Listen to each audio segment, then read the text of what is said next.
The latest episode of Doctor Who, I was pleasantly surprised. So the new episode of Doctor Who has been on TV, and I should imagine around about 80% of you Whovians out there will have seen this episode. And around about 20% of you will be out on the piss getting drunk. There were some very, very big surprises in the latest episode of Doctor Who, which was called The Fall of the Doctor. It's an episode we've been waiting for some time, since I can't remember that blue's face, but he had his head chopped off and he said the fall of the 11th, which never actually happened. But unless you count the TARDIS falling down onto Trenzalore as being the fall, then that's something else altogether. But we have been waiting for this particular episode to air, and it was kind of an obvious title for the last episode of doesn't necessarily mean it wasn't any good. Let's be honest. The episode was pretty good. A lot of surprises, very surprising, because usually with Doctor Who you can more or less guess what's going to happen. Cybermen, Daleks, Master, Cybermen, Daleks, Master. This seems to be the motto throughout Doctor Who history since 2005 of who will be the finale in the end of the year. But of course we still got the Christmas episode. The Christmas episode should be pretty spectacular, judging from what we've seen of the last episode. The last two episodes haven't been too bad at all. We've had everything. We've had Cybermen, we've had Missy the Master together, two masters basically, and we've had the surprise of them going to a war against each other. It's a metaphoric sense of the Master killing himself. If he wants to change, he has to kill who he was in the past, which is always a difficult thing to do. But the past can always catch up to you and kill you, which is what happened to Missy. Now, I do not believe that's the end of the Master. I don't think that's actually possible. I think the Master will just keep on popping up at some point in the history of Doctor in the future. So don't expect that to be the end of him. We've seen it too many times. The Master's actually been dead and he still comes back. Even with the Doctor, we considered him dead at the end of this episode, but he still came back and was revived by his TARDIS. Of course, the Master, who would be Missy now, would have time to actually consider how to save herself at the end. Now, she says she doesn't remember anything, but I doubt that. I think she's not being entirely honest with what she's saying. I'm a little bit surprised with what's going on there. I'm surprised that the Missy's actually turning good, and I'm surprised that she's taken that course of action. I don't think it'll last. I think the next generation will completely change her. But whatever happens, it's saying to me that there's something between the Master and Missy. The reason why he turned bad and the reason why he stopped being friends with the Master at the beginning on Gallifrey might be something very personal between them. Perhaps they did something on the TARDIS. I don't know. Maybe they had kids. I don't know how this Time Lord biology works anymore. I did find it very strange with him saying give us a kiss and all that, but this is just a joke really between himself. You know, he loves himself, so why wouldn't he say that? The very fact that the Master killed himself at the end of this episode really surprised me.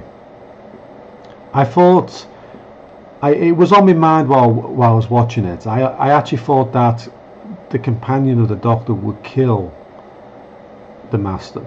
That's what I thought would actually happen. But we've also seen this particular Master be killed before. Missy's been killed a load of times, and I'm not sure why they just keep on calling her Missy, when in fact she is actually the Master. This is one of the problems with changing the sex of a Time Lord, because now you've got to adopt the sex of that Time Lord to the title, which ended up being Missy, which just disconnects from who she actually is. So she's no longer who she is, so to speak, as we saw in the last episode.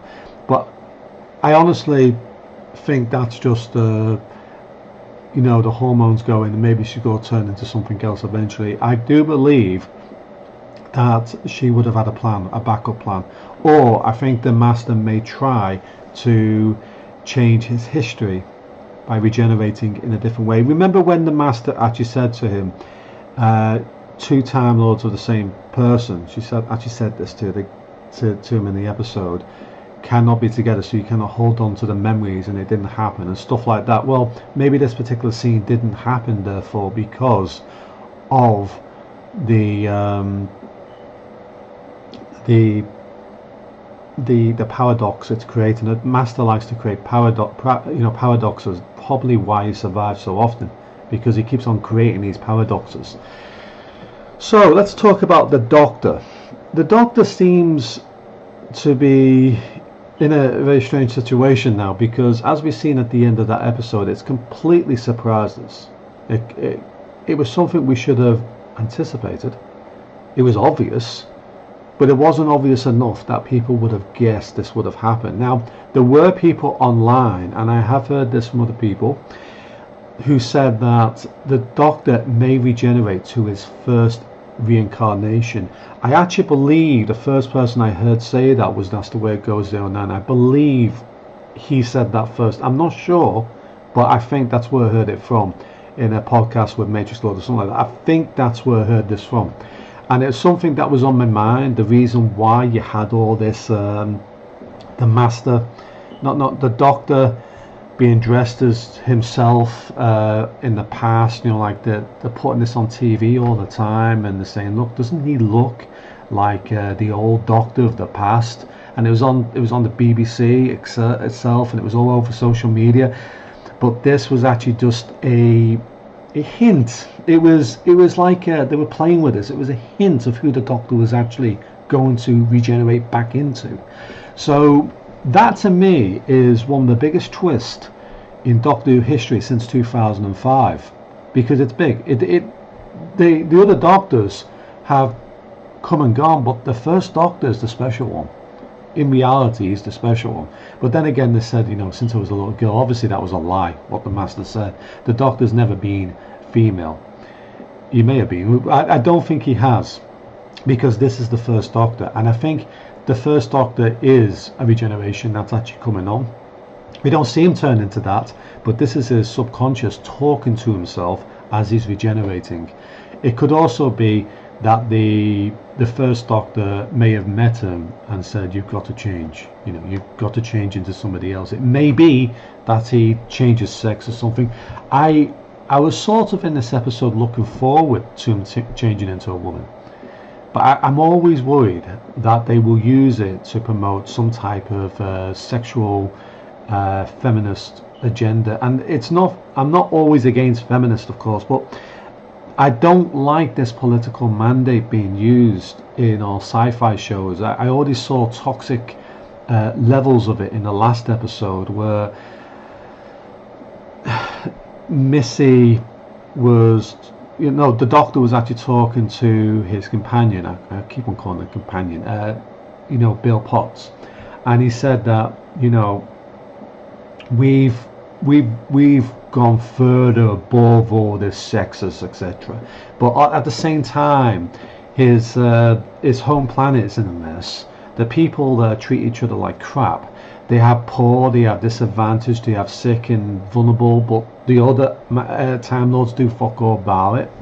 And the other Time Lords do fuck all about things that happen in the world and the universe at large. They only protect themselves. So obviously the Time Lords have not risen above everything to become this moral compass of everything that's better than you and me.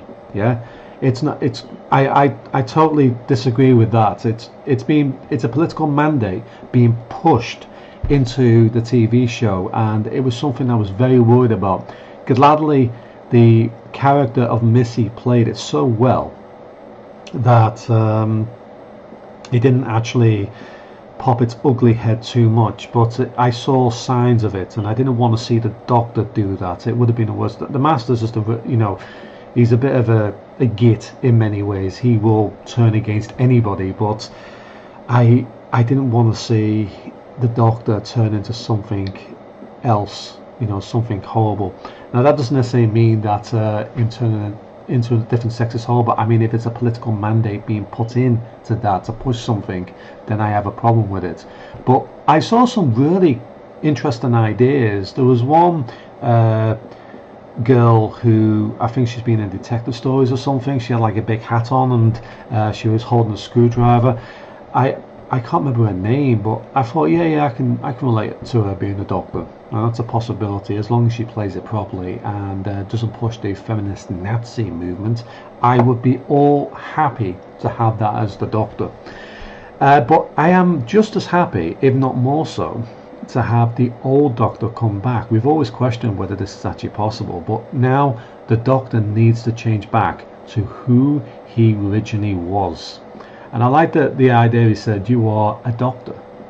You're not the Doctor. You are a doctor. It's not true. They are all the same person, really. They've just regenerated the body. The atomic mass has been restructured. The face has been altered. The DNA to how they look. But their experience and everything is still in that Doctor. So he is the Doctor. And so is all the other Doctors. They just changed into something else, into a different. They just changed their appearance, so to speak. So I really like that at the end of the episode. It's something that, you know, as a Whovian, I thought I can relate to that. It's one of the best feelings I've had since watching Doctor Who in 2005, since it began. When he said, "I am the Doctor, the original." Because I knew he was coming back, and that's a big thing in Doctor Who history, because the first Doctor was absolutely wonderful, probably the best Doctor of all time, and now we'll go see him again. And people, Harry Potter fans, will have recognised who this guy is actually. He looks the spitting image of the old Doctor. The original Doctor looks more or less exactly the same as he does, and I think he can play it just as well. So we're looking forward to that. I hope it's not a red herring. I hope it's not just the old Doctor telling him he must change now to a different Doctor. I just hope it works out for the best, but I think it should. And the fact that Chris, Chibnall, who's taken over, I think he should be able to lead that story quite well. We've still got the Christmas episode. I still think Stephen Moffat is going to be leading the way for that episode, and I look forward to it. But I just hope that he gets it right. I hope he gets it right, not making too many errors this time. I mean, he is a good writer, he is a good director, and he's done very well. But he's never actually produced the episodes properly. What I mean by that, he's always made lots of errors with getting the episodes out in time, and it's damaged the show quite a lot in recent years. X-fans are no longer with us because of this, because they're just waiting too long for a new episode of Doctor Who to begin. Anyway, thank you for watching. Goodbye for now. See you later. Just one more positive thing to say. Since we've got a new executive producer and lead writer, you should expect more episodes of Doctor Who to happen now, and you should also expect new spin-offs to occur. I should imagine that Chris Chibnall would want to have an influence on Doctor Who history, and one way he could do that is to produce new ideas and new spin-offs, which is something that is a potential for his reign. It could be a reign of terror for all I know, but its likelihood it's going to be a good ride. I think he'll do well, and I think he's young and vibrant enough to want to push things forward, because Doctor Who has not been in the best light in recent years, simply because it's been so hazy with the amount of episodes that's actually been showing. I mean, sometimes they've not had any episodes showing in a year at all, except for the Christmas episode, of course, but that's another thing. So I'm glad that this year has produced a season, which is something I didn't think was going to happen. But if it should happen, I'm not sure if this is actually true, where they don't produce an episode in 2018 because they don't want to produce a series, then I'll be very disappointed with the choice of executive producer and writer, because that would mean he's not trying hard enough to get the episodes out. Now, it may not be totally his fault, but I do believe that if the BBC are keen on producing good TV and to keep the ratings, etc., because I do not believe since the days of the internet it has the same kind of influence it used to have, then they really want to produce more episodes of Doctor Who. So now is a golden opportunity for things to change. As they say, the Doctor must regenerate, the companions must all change, and so must the production team. That's what's kept it going for all these years. It's been, well, what is it, nearly 55 years. Next year will be 55 years since the show was originally aired. Just imagine that. And we've got the old Doctor coming back. That's kind of special. I think thinking about it, I think he should have turned up in the 50th anniversary. But anyway, thank you for watching. Goodbye for now. See you later.